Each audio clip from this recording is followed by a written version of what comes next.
Somehow they still call this the simple life. Stuck in the middle of a farm bill deadlock are family farmers like Pete Wright.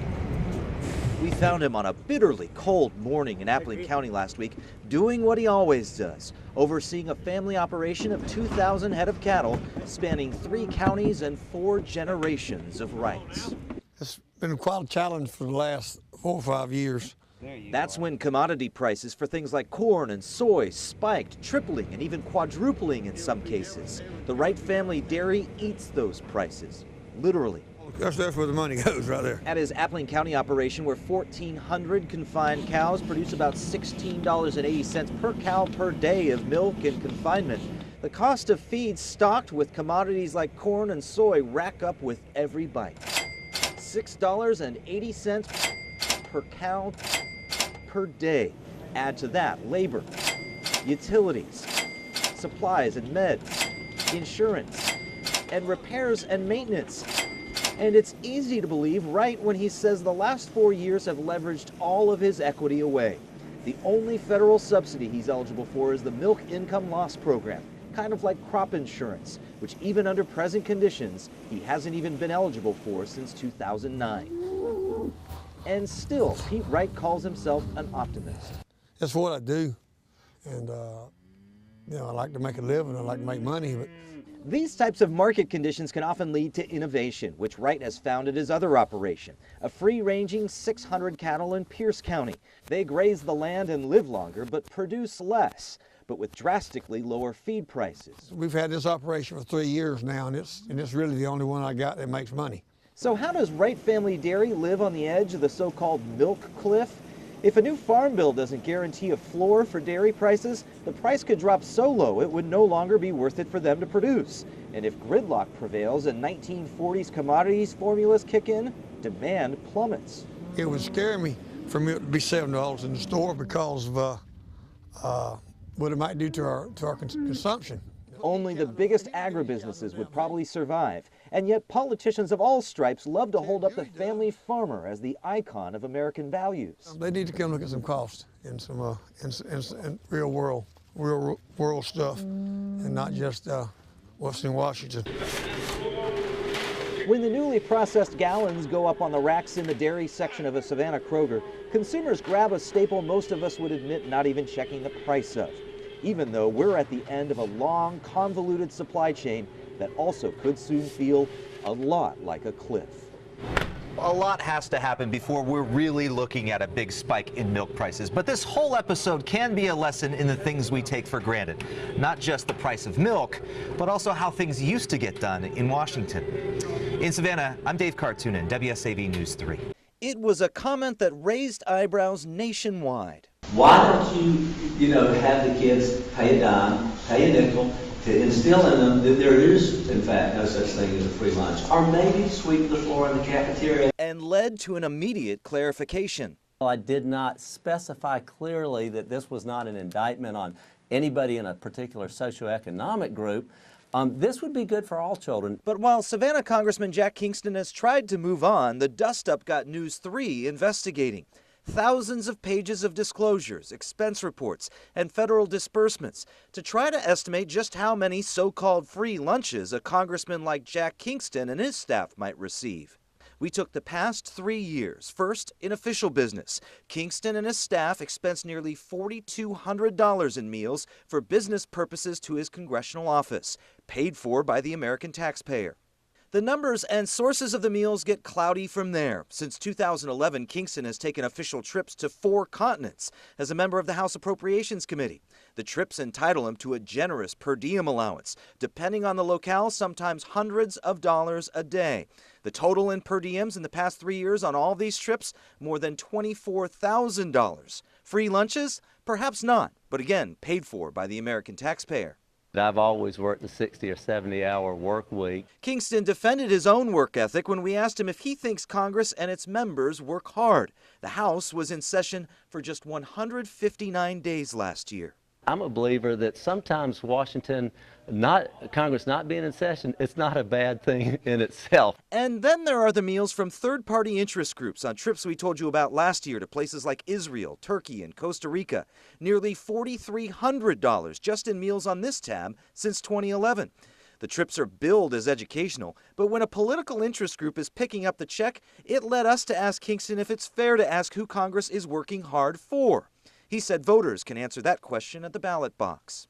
That's what representative democracy is about, is members going to Washington but coming home and answering the tough questions. And finally, the big number. Kingston is now engaged in a statewide campaign for the U.S. Senate. Candidates raise millions of dollars, largely through fundraisers stocked with food and beverage. In the past 3 years, the Kingston campaign operation has reported at least $145,000 in expensed meals and catering for campaign events.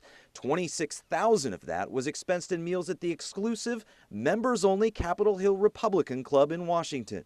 Now, it is political contributors who pay for this food and beverage tab in donations to campaigns of all political stripes. In fact, the Supreme Court has already ruled in Citizens United that this is free speech.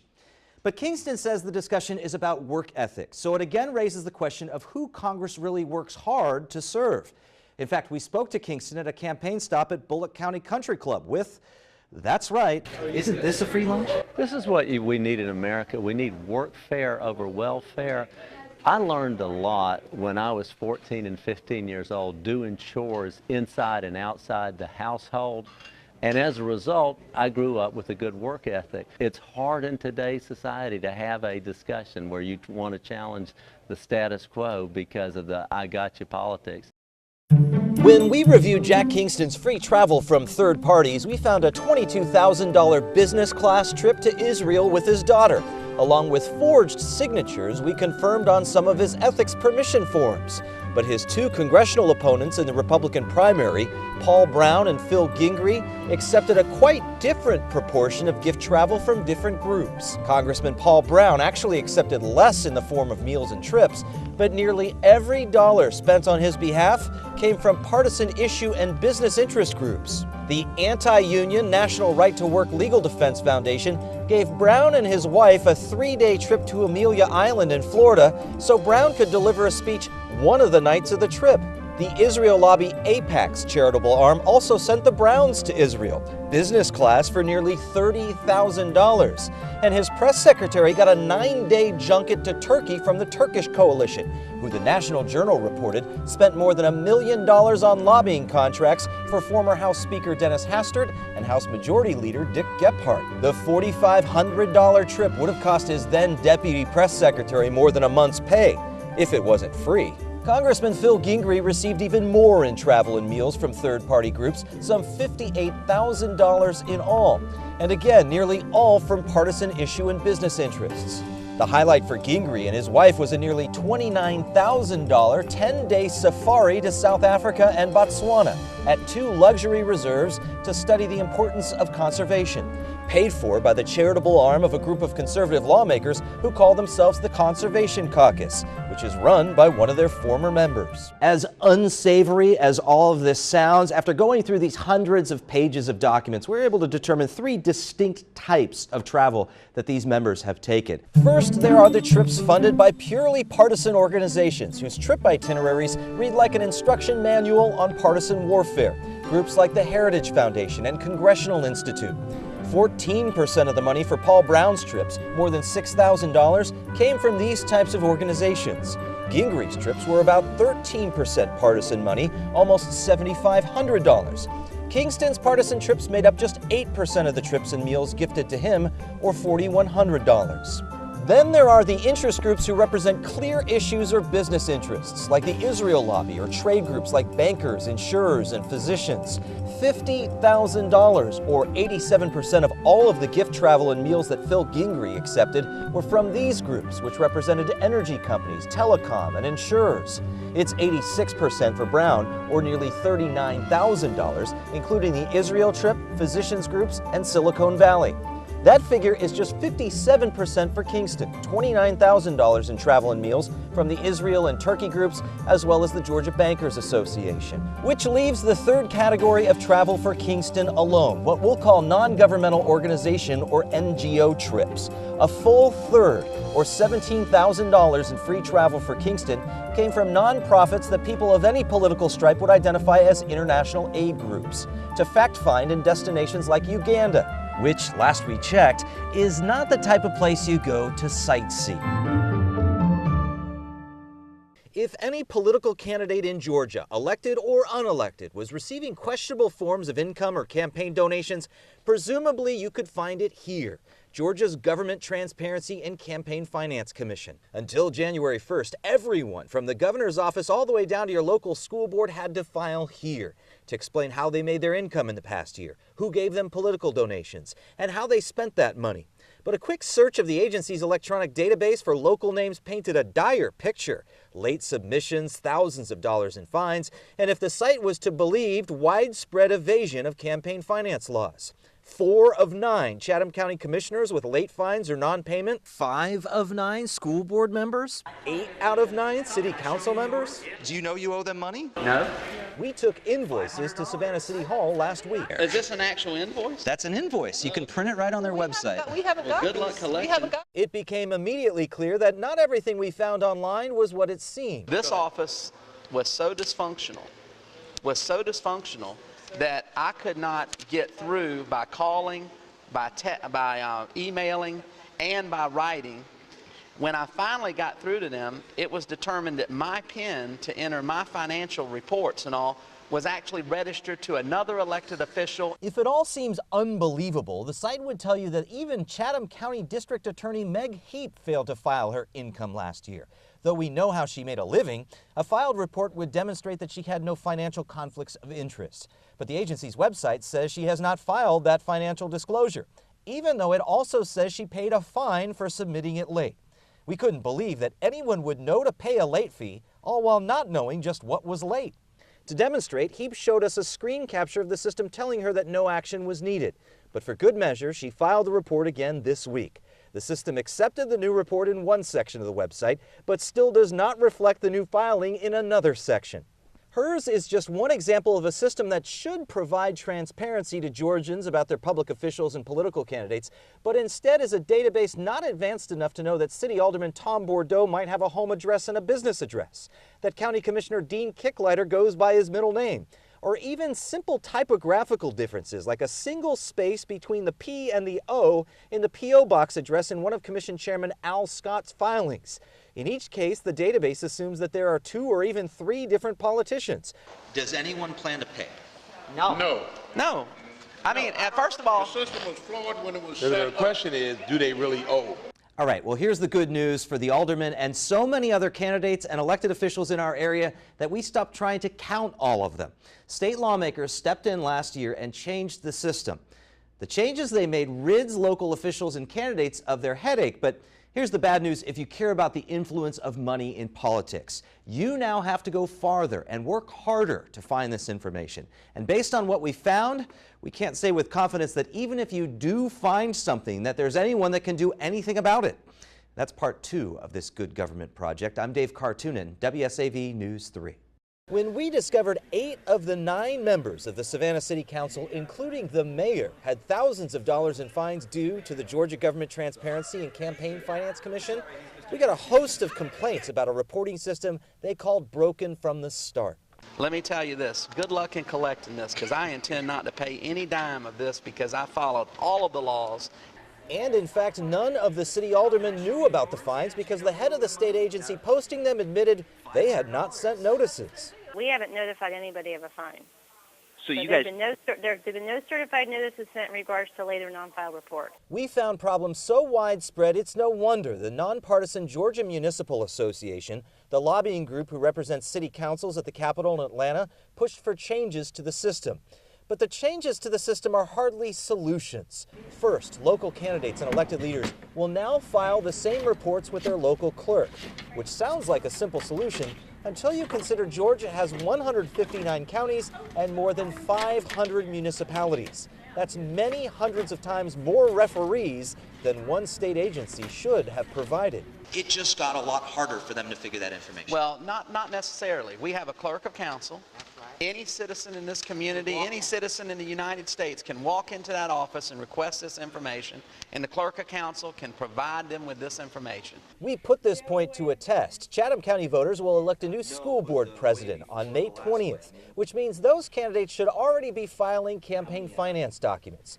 What we found at the Chatham County level was somewhat heartening. They've set up their own electronic database accessible online, though Chatham County taxpayers had to pay for this redundant system. And they are the only county in our area thus far to use the program. But that system's not compatible with our system because it was designed without our buy-in and working with them. So all those reports that are being filed on EasyFile, we can't post on our website. So while we pay to keep transparency in the 21st century in Chatham County, the way they must submit these reports to the State Commission is right out of the 1990s. Have you tried their fax program yet?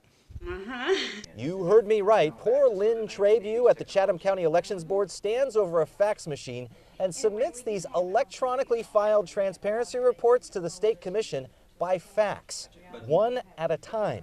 And weeks after the deadline, there's no sign of them on the state website. It was much more complicated than what we had originally at first blush thought it was going to be, taking an e-fax form and putting it on our website. We can just stick them on our website right now, but it won't be searchable, which doesn't do anybody any good. But perhaps worst of all, this state commission is effectively powerless to do anything about campaign finance or ethics violations by local candidates or office holders.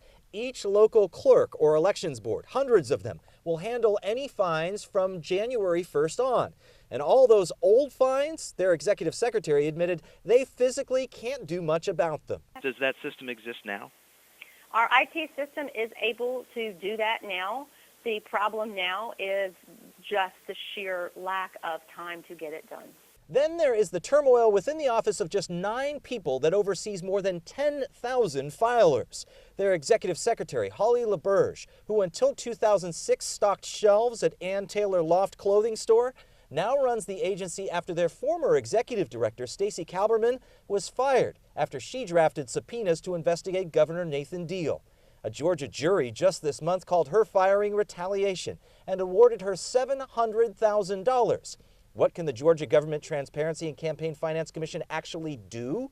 They could still go to every corner of the state to file lawsuits in superior courts against non-compliers, all 159 counties and 500-plus municipalities.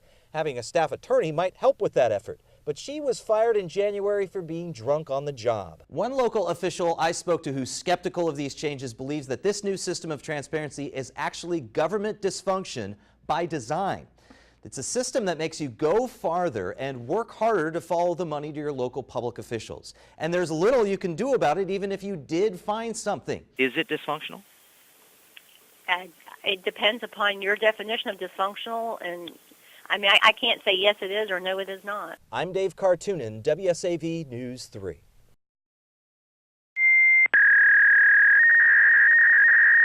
It started as an anonymous fax, which scrolled into the office of then Chatham County Manager Russ Abelt. Scrawled on the cover page the word Abelt and his fax number. Quote, OIG federal investigations going on now at Memorial on federal money paid to Memorial. Memorial paying excessive money to doctors. Against the law. 3 auditors over at Memorial now. It was December 2011, and the accusations in the 19-page fax were detailed and alarming. And they matched what we learned this summer, when federal prosecutors joined a federal civil complaint against Memorial for an alleged Medicare payment kickback scheme with local doctors to boost referrals and revenue. Then County Manager Abelt forwards the document to the 9 members of the County Commission and his top 3 deputies. Abelt, quote, I forward it for your information, unquote. But the tone and timing of the fax was not a simple FYI, because while federal auditors were poring over Memorial's Medicare billing practices, the hospital was asking Chatham County for a loan in the form of a $183 million bond issue. Commissioners and county staff negotiate with the hospital new terms for indigent care, inmate care, and a new structure to the hospital board. They make Memorial carry a reserve fund to pay a year of bond payments even if they were to default, and they hire a third-party firm to analyze the hospital's finances and ability to pay. But not once on the record in any of their due diligence does a single county commissioner ask about Memorial's exposure to lawsuits, and neither does the staff, as confirmed by new county manager Lee Smith last week. In fact, County Finance Director Linda Kramer herself last week admitted to News 3 in an email that she got more than anonymous accusations. She says Memorial Hospital itself informed her of the investigation. But, Kramer writes, quote, no civil penalties were discussed, unquote. It's anyone's guess what will happen, but the potential financial liability is huge. The feds this month released more than 400 pages of what they say are fraudulent charges to Medicare. If liable, civil penalties for the thousands of claims combined could be $80 to $130 million. But in March of 2012, despite these warnings and without asking of the potential penalties, the commission approved the bond issue unanimously. Not a single commissioner asked about the memo sent to them with the allegations or about any exposure to lawsuits. And when reached last week, none of them remembered the memo at all. 7th District Commission Dean Kicklighter, quote, I had no clue. 2nd District Commissioner James Holmes, quote, I only learned the accusations against Memorial from the newspaper, unquote.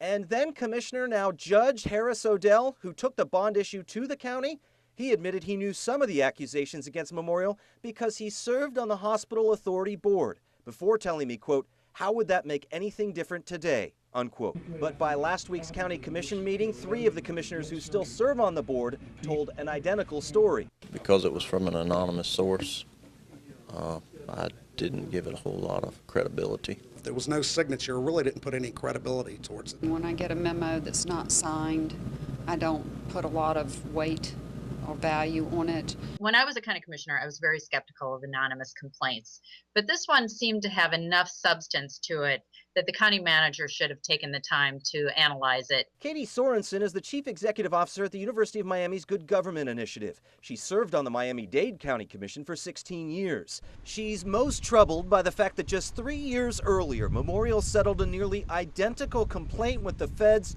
for $5 million. But I think what the question for the constituents is, who's minding the store? Bottom line, Chatham County Commissioners have a potential $80 to $130 million liability that will be decided in a federal court. If that court finds Memorial committed Medicare fraud, and if it defaults on its debts, county taxpayers are on the hook for the balance of the bond, which stands at $167 million, some $17 million a year for more than a decade. There is more to come in this investigation. I'm Dave Kartunen, WSAV News 3. As early as 2009, a full 2 years before they would ask Chatham County for a $183 million bond issue, Memorial Hospital appeared to have a problem. The details come from a civil complaint joined by the federal government earlier this month. November 2009, Memorial's board calls a meeting of their Personnel and Compensation Committee to discuss their alleged overpayment of doctors. Board member Michael Kegler asks how, quote, losing $1 million a month on physician practices would affect the hospital. The following year, May 2010, Kegler helps the hospital devise a new payment plan, which physicians reject. Committee minutes, also in the Fed's complaint, recognize the hospital is overpaying doctors. Kegler, quote, wants to see the worst case scenarios of revenues if doctors leave the hospital and the hospital loses referrals. That these are the actions of a Memorial Hospital board member are not surprising. But Michael Kegler was and still is Chatham County's assistant county manager. I think there's a stunning lack of transparency in what I consider to be good government. There are lots of people with pieces of information who should have passed it on and didn't. And yet, by December 2011, just weeks after Memorial asked Chatham County to help it refinance its debt by underwriting that $183 million bond issue, Kegler opts to step aside from the hospital, that is, telling the county attorney in a memo, quote, in order to be fair to the county as well as Memorial and not give the appearance of any conflict, unquote. And yet, when we requested, Chatham County could turn up no correspondence or work product informing county commissioners of the potential civil penalties the hospital could face for alleged Medicare fraud. When I contacted Assistant County Manager Kegler to ask him about these apparent conflicts, he told me I had my timeline wrong. When I asked him about his actions on the Memorial Board, he referred me to the hospital's attorneys, even though he works for the county and no longer serves on the memorial board. Left unclear, we confronted Kegler in the hallway outside commission chambers, where he immediately removed himself behind the door of his office. I didn't find any communication about what you found while serving on the memorial board to your superior, Mr. Abel, to any of the commissioners. I mean, did you convey any of that information? I discussed it with Mr. Abel, so that's How did you discuss it with him? we talked about it. In fact, new County Manager Lee Smith confirmed to News 3 last week he couldn't find any correspondence from anyone about the potential exposure to civil penalties for alleged Medicare fraud. And Finance Director Linda Kramer told News 3 directly that when Memorial told her of the investigation, quote, no civil penalties were discussed, unquote. All of these issues should have been raised and passed on to the county commission so that they could have made a fully informed decision. But in March of 2012, 2.5 years after the feds say Kegler started helping Memorial change its compensation to doctors, the Chatham County Commission unanimously approved the $183 million bond issue for the hospital. According to the complaint, Memorial now faces up to $80 to $130 million in civil penalties if they're found liable in federal court. And if federal penalties send Memorial into default on the bond, Chatham County taxpayers would be on the hook for the balance, $167 million still outstanding, or some $17 million a year for more than a decade. I'm Dave Kartunen, WSAV News 3. We've shown you who gives money to Senate candidates Michelle Nunn and David Perdue, but since the Citizens United Supreme Court decision, anyone can form their own organization called a super PAC and spend unlimited amounts of money on a race, just so long as they don't coordinate with a campaign and only address one candidate at a time. They don't even have to say where their money comes from, but they do have to tell the federal government how they spend it. And in just the past 6 weeks, it's nearly $3 million in the Georgia Senate race. And 85% of the money is spent attacking or supporting Michelle Nunn. But mostly attacking. More than $2 million in attack ads, including $1.1 million spent by the National Rifle Association alone. Just $411,000 was spent supporting Nunn, almost entirely by her own super PAC, Georgians Together, which most candidates set up to solicit unlimited donations from their supporters. Who those supporters are is very murky, but we do know former Governor Roy Barnes chipped in $10,000. For David Perdue, the spending is about 50-50 for and against. More than $200,000 in support of Perdue spent by the NRA, National Right to Life, and National Federation of Independent Business. The opponents get murky. Telecom firm Credo spent about $20,000 attacking Perdue, but almost all of the attacks were paid for by a super PAC without a website and no donor lists. But they've got $200,000 that says David Perdue shouldn't be the next senator from Georgia. The super PAC's name? America Incorporated, an ironic name of a faceless organization that perfectly describes democracy in action in 2014. Now, while the Senate candidates have about another week to announce their fundraising totals to the Federal Election Commission from last quarter, Governor Nathan Deal and Jason Carter just posted their numbers. Governor Deal raised $5 million last quarter, Jason Carter $3 million. They each have a little less than $3 million in the bank left to spend. I'm Dave Kartunen, WSAV News 3. Now that the elections are over and most of the predictions have come true, you're going to see furious spinning over what the election means and how it went down. There is a clear and simple explanation. Democrats simply did not turn out. Statewide, less Georgians voted than the last midterm. And when you consider Georgia grew more than 3% in that time period, turnout was down considerably.